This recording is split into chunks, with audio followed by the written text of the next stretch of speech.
What's going on, everybody? Snowski here, coming back with another YouTube video.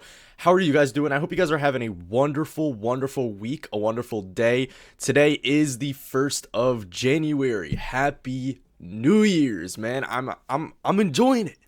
I'm enjoying it. I hope you guys wrote down your New Year's resolutions and you guys hold that firmly with you guys for the next 365 days. But as always, coming into today's video, we're going to be breaking down something kind of new. So before we actually break down anything, I want to vividly say that obviously every single video prior to this, majority of them are like recaps, right? But I don't necessarily want to structure every single video off of recaps. I want to teach you guys concepts, right? Because that's the whole point of my educational content, is to show you guys what exactly am I trading every single day. So I'm not going to come in this video and make it an hour long, structuring every little thing, but one big thing that I want to be talking about is regarding our higher time frame narrative. So you guys understand that the entire basis of my trading style regarding quarterly theory and smart money concepts from ICT's teachings is higher time frame based, right? Because I can't necessarily go to the lower time frame without framing a higher time frame bias and utilizing ICT concepts such as power of threes, market maker profiles, right, quarterly theory, right, in the study of time and price together forming, well, precision, right? So we're going to be talking a lot today about power of threes and also a market maker model that we kind of just finished up. But before we hop into that, a lot of sauce coming into today's video. Collectors Club, my 100% free Discord server, guys. If you aren't in that already, you guys are missing out. Join that shit. Link will be in the description below.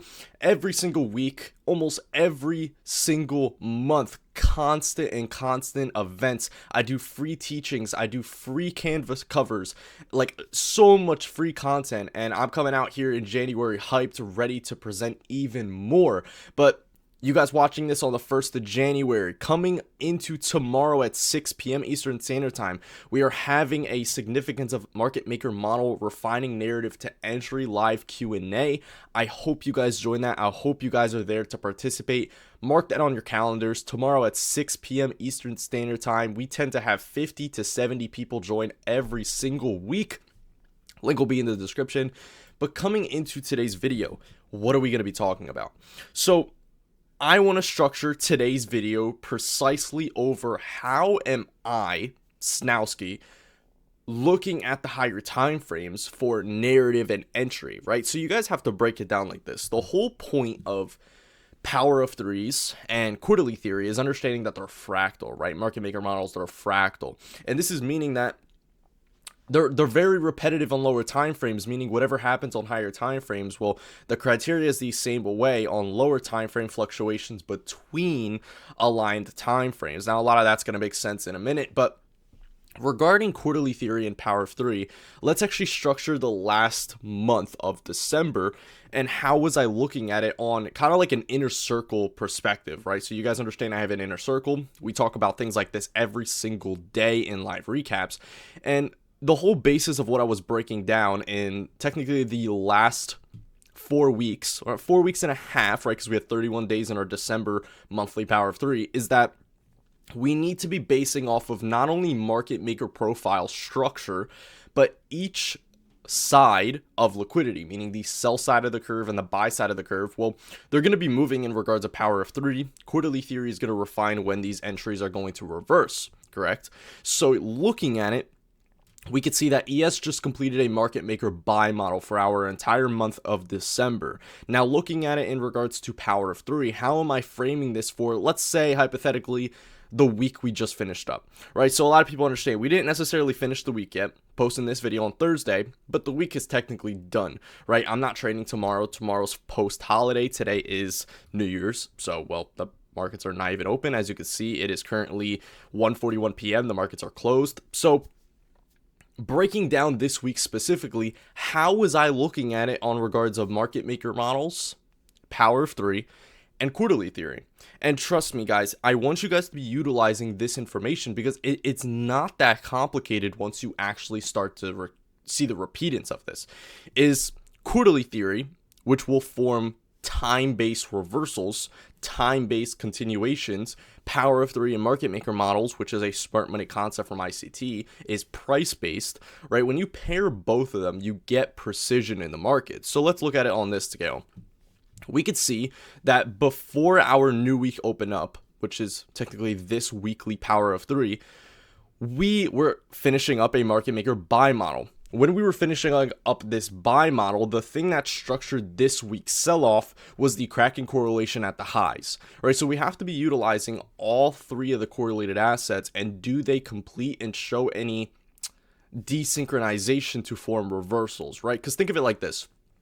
When a buy model is in play, the buy side of the curve, meaning bullish biased, bullish profile, is going to target against the engineered resting unprotected stops on the sell side of the curve, meaning that once this buy side of the curve takes place, if there is a cracking correlation at the highs, we are set with a significant range, because this significant range is the buy side of the curve, meaning resting underneath every single one of these significant lows lays resting sell side liquidity, right? Look at YM making all of these engineered sell side liquidity draws. So seeing that we have a cracking correlation at the highs regarding quarterly theory, we can see that our previous week putting in a higher high right before the week opens up, right? If you could see Friday was the one that did that.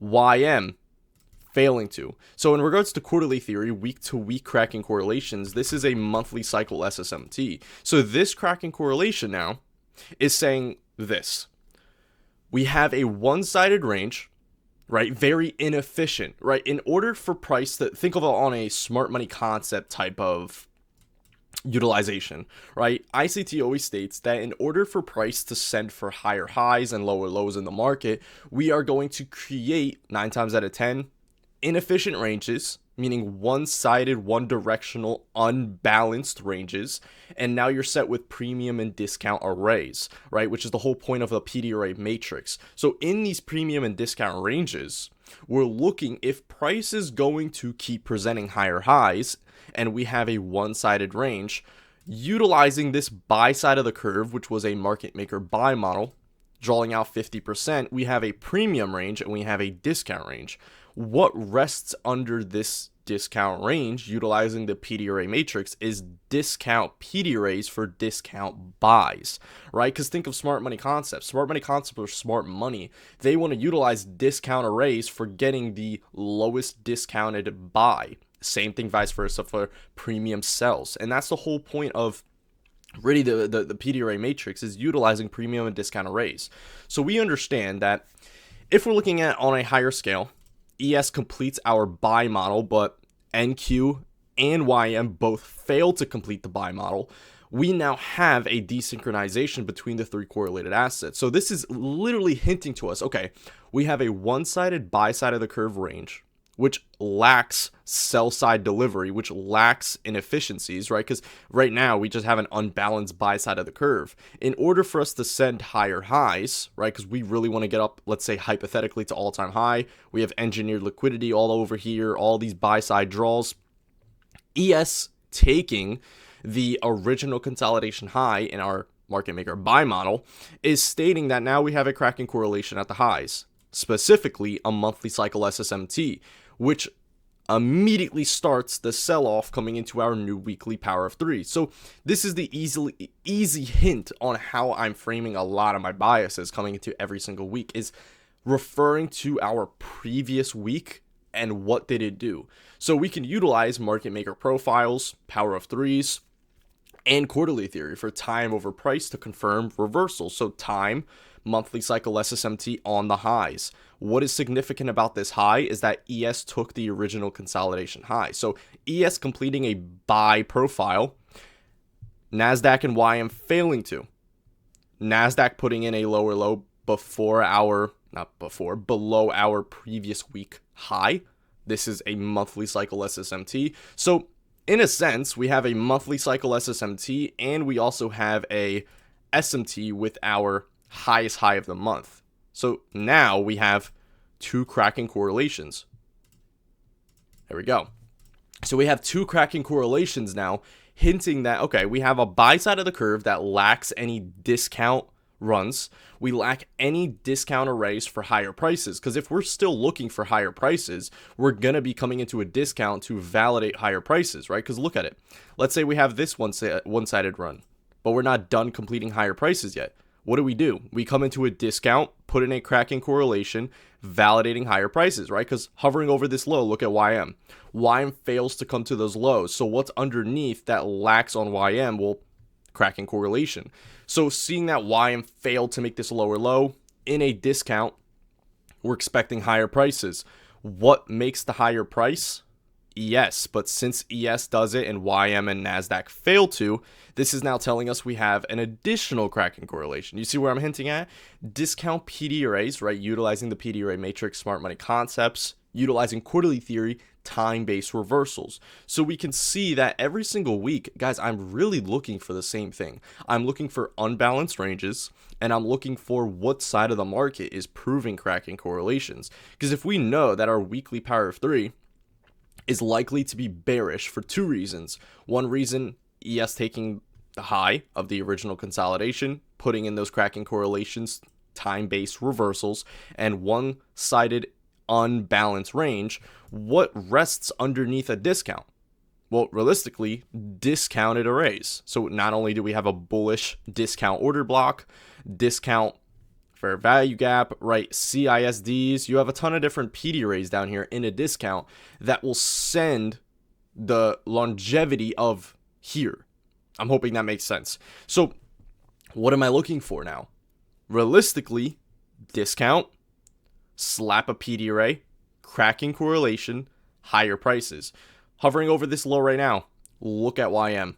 YM specifically is super close to the lowest low of, I guess you could say, last week, right? Would this be last week? So 2 weeks ago. So this significant low, if we are to take it and the other assets failing to in a discount of NASDAQ, a discounted array, this is what I want to see for higher prices. And this is the exact same framework that I'm utilizing almost every single day, every week, every month, every year, right? So time over price.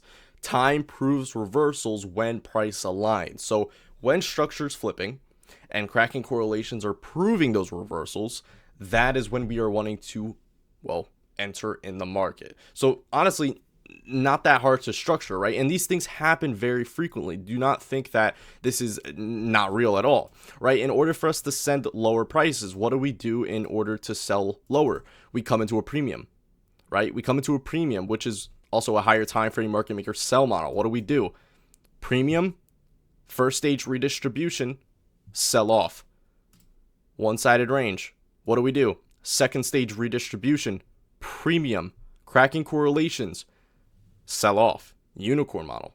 And the same thing happens every single time. One-sided range, discount, higher prices, right? It's the same framework that I'm utilizing every single time. And this is a basic ICT concept, guys. This is something that he's taught so many times is people don't catch on to it, is utilizing the PD array matrix within premium and discount, buys and sells in the market. Is in order for price to send higher, it needs to come into a discount to balance out ranges, to get discount buys for smart money and send for higher highs. Same thing vice versa for sells. So it's the same framework that I'm utilizing every single day. Is like, think of it like this. I'm looking for NASDAQ to keep pumping higher and higher highs to complete the original consolidation, right? I'm looking for these highs to be swept. But because ES already did the damage, you now see, okay, one of the assets already did the damage, but the other assets failed to. What does this mean? Desynchronization. This means there's a crack in correlation between the three correlated assets. So we can't necessarily say, okay, the highs are still intact. We're still going for the highs. It could mean that, but now what are we going to be looking for is if price presents the reversal, because of the SMT on the highs, because of the monthly cycle SSMT on the highs, right? Time is telling us reversal. What are we looking for? Possible reversal. So utilizing this range, what do we have? Highest high to lowest low. Not only are we in a premium, but we are in our OTE range. Look at that. So we came into the OTE range, colored outside the lines a tiny bit, and then fall over short. So what are we targeting again? An additional one-sided range. Coming into a discount, possible OTE, possible discount PD arrays, possible SMT on the lows with YM or ES, and then higher prices. Pretty self-explanatory, right? And you guys can utilize this on the same criteria for lower time frames, right? Just because we're looking at a higher time frame chart doesn't mean you need to be utilizing it for higher time frame as well. Use the same understanding for lower time frame fluctuations, right? If you're trading fractal power of threes, such as 30-minute, 4-hour power of threes, we need to be utilizing ranges, right? Because let's say hypothetically you're looking for higher prices on a 30-minute power of three. You want to be seeing what did prior to morning open do? What did pre-market do, right? Like from hypothetically 7 a.m. to 9:30 a.m., right? That kind of pre-market range that we used to talk about with initial draws on liquidity. Utilize that range. If it was very unbalanced, if it's very one-sided and lacks any sell-side or buy-side delivery for higher highs or lower lows in the market, chances are that 30-minute power of three is going to open and have its initial Judah swing down into a discount or premium to validate that unbalanced range, discount premium, buys and sells, right? Those PD arrays. And then that's going to be where the cracking correlations are going to form for higher and lower prices.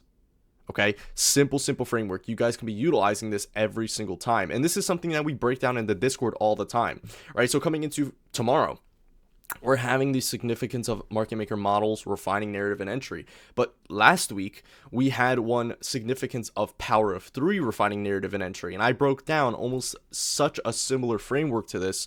And you should have seen the reaction of people in there. And they were like, damn, like that is actually like kind of what the market does every single day. How have I not caught on to this, right? So it's very self-explanatory stuff. Is utilizing ranges, utilizing premium and discount arrays, utilizing cracking correlations because it's time over price. Once that forms, you now have precision in the market. And I mean, that's how I frame my trades every single day. Obviously there's more in depth to that, right? I'm a very firm quarterly theory and smart money concept trader. It gets very in depth within my teachings, but the basis of understanding bias, it does not need to get as complicated as you think it should, unless you want to go down that rabbit hole. But I think that's what we're going to be breaking down today. Guys, coming into every single day this year, I am super hyped. So I hope you guys wrote down some New Year's resolutions. You guys know I did. But most importantly, I wrote down an entire New Year's goals. I hope you guys wrote down your goals for this year, and I hope you guys are pursuing them every single day because, guys, we don't have time to waste. 2026 is here. 365 days will be gone in seconds. I truly will be saying this with all my heart. I hope you guys actually lock in this year. If you guys are truly locking in, guys, join the Discord. Holler at me, send me an @ and tell me that you guys are from the YouTube video. Tell me that you guys are locked in and ready because, guys, I'll tell you some of my goals, right? My goals, and I'm going to be going after this every single day, is to at least get 5 to 6 videos on YouTube every single week. I do not want to skip a single day if I have to, but I'm cutting it short. I'll do 6 if I obviously can't get every single day of the week. But my goal is to be super consistent, super on top of things, in the inner circle, constantly having lectures on YouTube, constant videos and recaps, constant free weekly recaps, maybe even more. Maybe I'll do a few days a week recaps, right? I'm trying to do so much more content for you guys, and I'm trying to push it out and trying to do something that I never did before, get uncomfortable, push out more content, build my social media platform, and truly show people how to trade. And that is my goal right now. So I hope you guys have some goals down. I hope you guys are ready for the run we are going to be going on in 2026. But as always, you guys know what I'm going to say. I'll see you guys at the top. Peace out.